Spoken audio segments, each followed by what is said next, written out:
सो hey everyone. सो आज हम पढ़ेंगे सेडेटिव्स एंड हिप्नोटिक्स। इसमें हम पढ़ेंगे क्या क्या definition, classification, uses, side effects, contraindications and mechanism of action. तो सबसे पहले डेफिनेशन देखते हैं। सेडेटिव्स आर दोज एजेंट्स और drugs which are given to reduce the anxiety, stress, tension and excitement and give calmness। यानी सेडेटिव्स हमारी वो drugs होती हैं जो हमारी एंजाइटी हो गई, घबराहट, स्ट्रेस, टेंशन और एक्साइटमेंट को कम करने के लिए दी जाती हैं, जो कि हमें कामनेस प्रोड्यूस करती हैं। ठीक, हमारी एंजाइटी, स्ट्रेस, टेंशन और एक्साइटमेंट को ख़त्म करने के लिए जो ड्रग्स दी जाती हैं वो सेडेटिव्स कहलाती हैं। नेक्स्ट देखते हैं, they produce their action without inducing sleep. यानी जो सेडेटिव्स ड्रग्स हमारी होती हैं, इनको लेने के बाद हमें नींद नहीं आती लेकिन फिर भी ये अपना काम दिखाती हैं बिना नींद के। यानी ये ड्रग्स बिना नींद के ही कामनेस प्रोड्यूस करती हैं। नेक्स्ट हम देखेंगे hypnotics. Hypnotics are those agents और drugs which produces natural sleep which is used in insomnia and etcetera. Hypnotics हमारी वो ड्रग्स होती हैं जो कि क्या प्रोड्यूस करती है, एक नेचुरल स्लीप।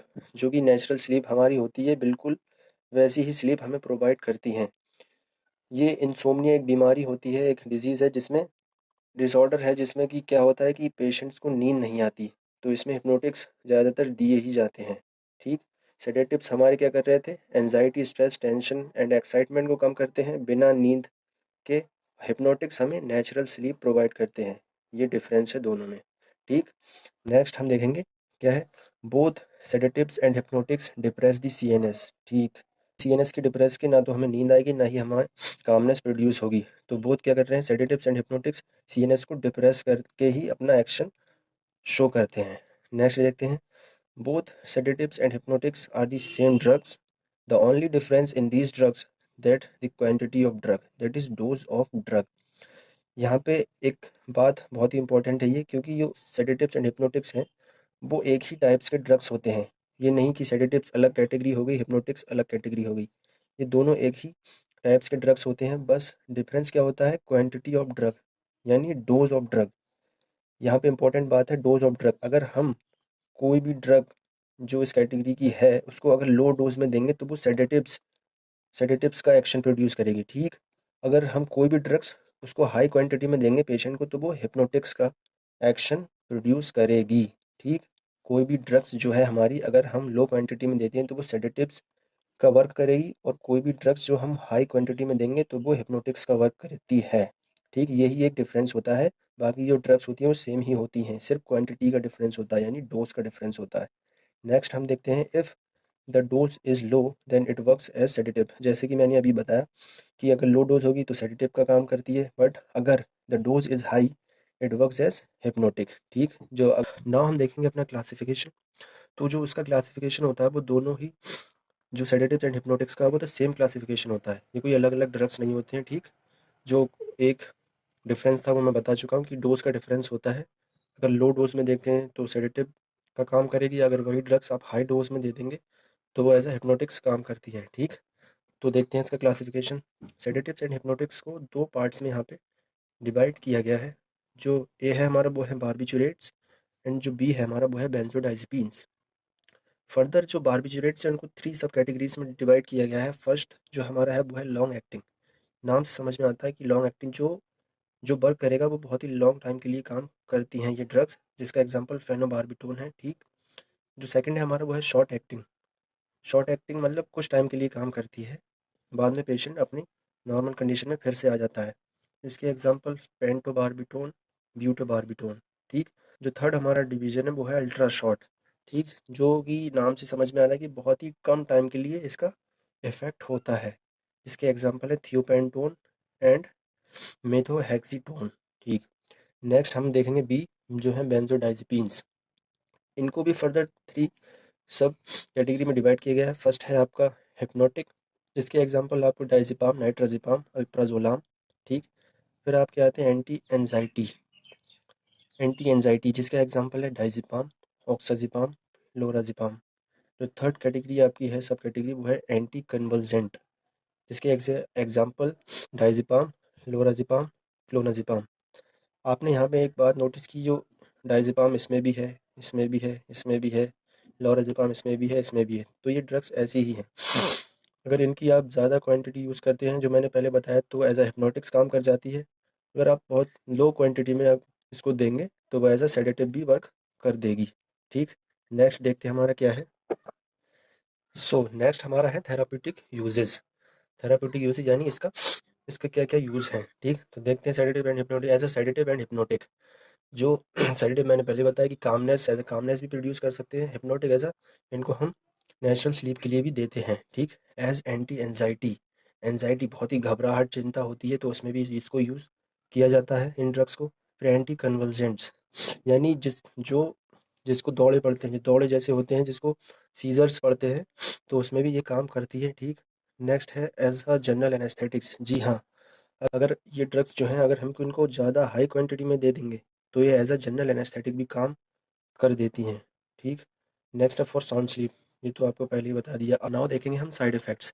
तो कोई भी ड्रग्स हो उसके साइड इफ़ेक्ट्स होते ही होते हैं, किसी के कम होते हैं, किसी के ज़्यादा होते हैं। तो नाउ ये भी सेडेटिव्स एंड हिप्नोटिक्स, इनके भी साइड इफ़ेक्ट्स हैं। तो देखते हैं, फर्स्ट है हेडेक, एंड सेकंड है ब्लड विजन, आपको धुंधला धुंधला दिखाई देगा। And then dry mouth, dry mouth हो सकता है, आपका मुंह पूरा सूखा सूखा लगने लगता है। एंड देन कॉन्स्टिपेशन, कब्ज हो सकता है। And then nausea, vomiting, nausea मतलब होता है आपका जी घबरा सकता है। एंड वॉमिटिंग, आपको वॉमिट भी हो सकती है। ठीक, ना हम देखेंगे Contra indications. Contra indications, Contra indications मतलब होता है कि हम उस ड्रग्स का किस पर यूज़ नहीं करेंगे, एंड देन कहाँ पर इसका यूज़ नहीं किया जा सकता या करना नहीं चाहिए, उसको कॉन्ट्रा इंडिकेशंस बोलते हैं।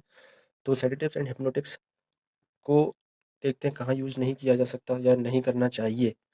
फर्स्ट है अवॉइड विथ अल्कोहल, यानी जो अल्कोहल कंज्यूम कर चुका है, जो अल्कोहल इनटेक कर चुका है, उस पे ये हमें नहीं यूज़ करने चाहिए, क्योंकि पहले ही जो अल्कोहल होता है वो सीएनएस को डिप्रेस कर चुका होता है। अगर हम उसमें ये सेडेटिव्स एंड हिप्नोटिक्स देंगे तो बात ख़राब हो सकती है। ऑलरेडी सीएनएस डिप्रेस है, जिसकी वजह से और ज़्यादा सीएनएस डिप्रेस हो सकता है। देन हाइपोटेंशन, यानी जो लो ब्लड प्रेशर है उसमें नहीं देना चाहिए। मैंने पहले ही बताया कि ये कामनेस प्रोड्यूस करते हैं, जिसको नींद भी आ सकती है। तो हाइपोटेंशन में क्या होता है, बीपी जो होता है हमारा वो लो हो जाता है। अगर हम इनको यूज़ करेंगे तो ये बीपी को और भी ज़्यादा लो कर सकते हैं, जो कि बहुत ही हार्मफुल हो सकता है। एंड देन क्या है, pregnancy and breast feeding. Now हमारा मोड ऑफ एक्शन यानी मैकेनिज्म ऑफ एक्शन देखते हैं। जो हमने सेडेटिव्स एंड हिप्नोटिक्स को दो पार्ट्स में डिवाइड किया गया था। फर्स्ट था बारबिचुरेट्स एंड जो सेकंड था वो बेंजोडाइज़ेपिन्स। तो हम एक एक करके दोनों का मैकेनिज्म ऑफ एक्शन देखते हैं। सबसे पहले बारबिचुरेट्स देखते हैं, करते हैं। First, drug bind to GABA A receptor. जो हमारी बारबिचुरेट्स ड्रग्स जो होती हैं वो गाबा ए रिसेप्टर पर बाइंड करती हैं। ठीक, गाबा ए रिसेप्टर इंपॉर्टेंट है, GABA A receptor. And then which increases the duration of chlorine, यानी chloride, sorry, chloride channel opening. जो कि क्या करता है फिर, जो कि हमारी जो क्लोराइड चैनल की ओपनिंग है उसकी ड्यूरेशन ड्यूरेशन को इंक्रीज़ कर देते हैं। ठीक, बारबिचुरेट्स क्या होते हैं, जो क्लोराइड चैनल की ओपनिंग होती है उसकी ड्यूरेशन को इंक्रीज़ कर देते हैं। ठीक, ज़्यादा लंबे टाइम तक क्लोराइड चैनल की ओपनिंग को खोले रखते हैं। ठीक, फिर क्या होगा, which increases chloride ions in membrane. जब हमारी ड्यूरेशन ऑफ क्लोराइड चैनल की जो ओपनिंग है उसकी ड्यूरेशन जब बढ़ गई, तो जो क्लोराइड आयंस हैं वो एक जगह इकट्ठा होने लगेंगे हमारी मेम्ब्रेन में। ठीक, जिससे क्या होगा, मेम्ब्रेन हाइपरपोलराइजेशन अकर्स। जिससे क्या होता है, मेम्ब्रेन हाइपरपोलराइजेशन अकर्स होता है। हाइपरपोलराइजेशन का मतलब होता है नेगेटिवली चार्ज जो होता है वो मेम्ब्रेन में बहुत ज़्यादा बढ़ जाता है। ठीक, जो क्या करता है, सीएनएस को डिप्रेस कर देता है। बस यही था। नेक्स्ट हम देखेंगे अपना बेंजोडाइज़ेपिन्स का मैकेनिज्म ऑफ एक्शन।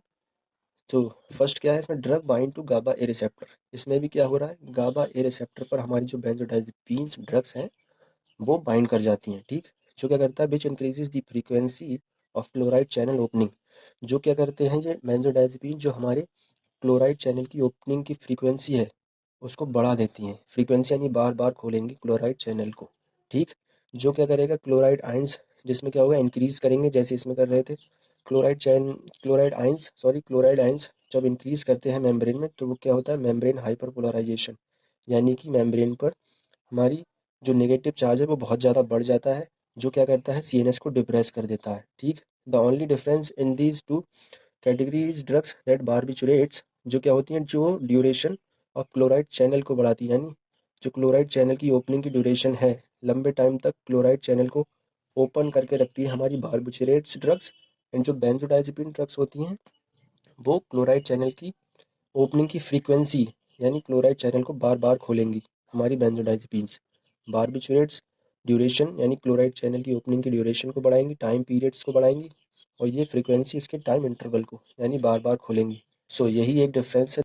सो यहाँ पे हमारा मैकेनिज्म ऑफ एक्शन ख़त्म होता है, एंड यहीं हमारा ये सेडेटिव्स एंड हिप्नोटिक्स भी ख़त्म होता है। सो आपको कुछ समझ नहीं आया हो, कोई क्वेश्चन हो तो आप कमेंट में पूछ सकते हैं। And thank you for watching this video, and ऐसी ही फार्माकोलॉजी वीडियोज़ के लिए आप सब्सक्राइब कर सकते हैं। Thank you very much.